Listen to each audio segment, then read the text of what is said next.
March 26, 1827. Thunder and lightning struck outside the window.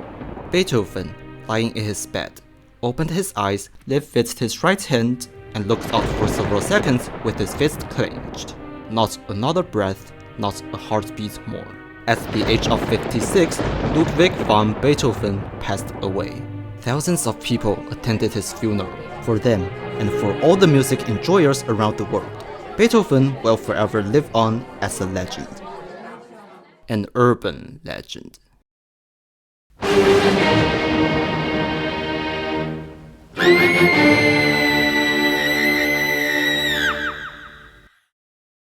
Its classical period, many new important musical forms were flourishing.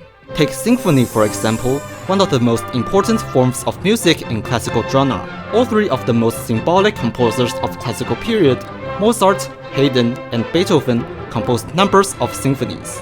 Mozart wrote 41 symphonies. Haydn, aka the father of symphony, wrote 104 symphonies. And as for Ludwig van Beethoven, he wrote a significant number of 9 symphonies. While in terms of quantity, Beethoven is completely outclassed by the other two. But in terms of quality, Beethoven's symphonies are not to be sneezed at. The 9 symphonies are widely considered some of the most invaluable musical works of all time. Most notably, the 3rd symphony is a remarkable work transitioning from classical to romantic era. The 5th symphony has dun dun dun dun. Need I say more? The 6th symphony, aka the Pastoral Symphony, artfully depicts nature, from bird tweets to a thunderstorm. The 7th symphony is just pure awesome. And last but not least, the 9th symphony is an astonishing and revolutionary symphony that includes chorus, and is regarded as one of the most glorious masterpieces in human history, as it never ceases to amaze and inspire thousands of people to this day. However, since the legacy of Beethoven's 9 symphonies, something rather uncanny begins to happen.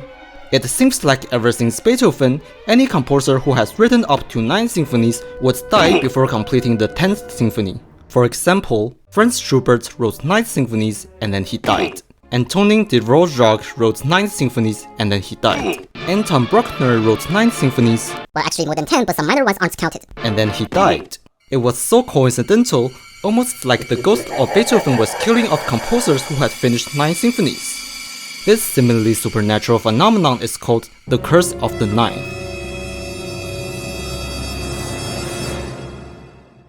Of course, there is no scientific evidence of this superstition, but it certainly was notable enough to be feared by composers. According to record, Gustav Mahler was the first composer to take the Curse of the Ninth seriously. He had completed 8 symphonies and wanted to compose more than 9 symphonies, but didn't want to die. Thankfully, Mahler had a big brain. What if I compose a piece that is technically a symphony, but I add some vocal stuff in it and call it a song instead? That way, the curse won't be able to detect this piece as a symphony. Or Beethoven won't write my name in his death notes, or however it works. And then I can compose more symphonies. And so he composed the Song of the Earth. That is definitely not a symphony, although it is orchestrated and suspiciously looks like a symphony. So the ghost of Beethoven scanned through this piece thoroughly and said, "Okay, you're clean," and left Mahler alone. Mahler had successfully survived the curse, and to celebrate, he composed Symphony No. 9, and then began to compose the 10th symphony. Wait, did I just call my orchestral piece the Symphony No. 9? Oh crap. Yep, you guessed it, and then he died. And to top it all off, it's 20th century, the time period when a lot of deaths were taking place. In particular,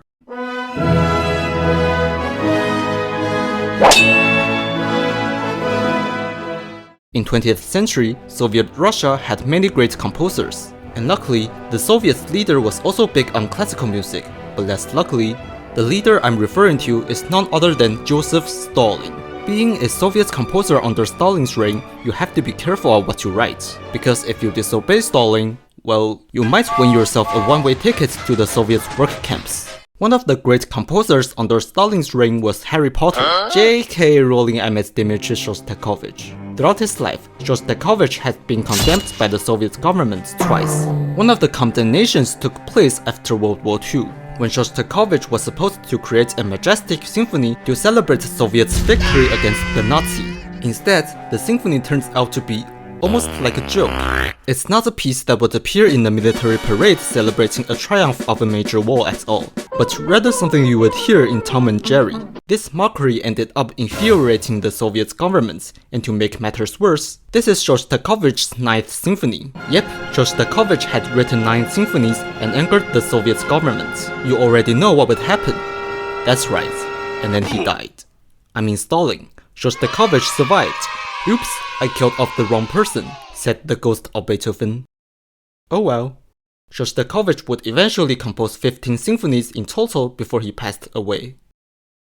Even in 21st century, many contemporary composers died after composing 9 symphonies. It seems like the curse of the ninth continues to live on to haunt composers. As composer Philip Glass stated in 2012, everyone is afraid to do a ninth. It's a jinx that people think about.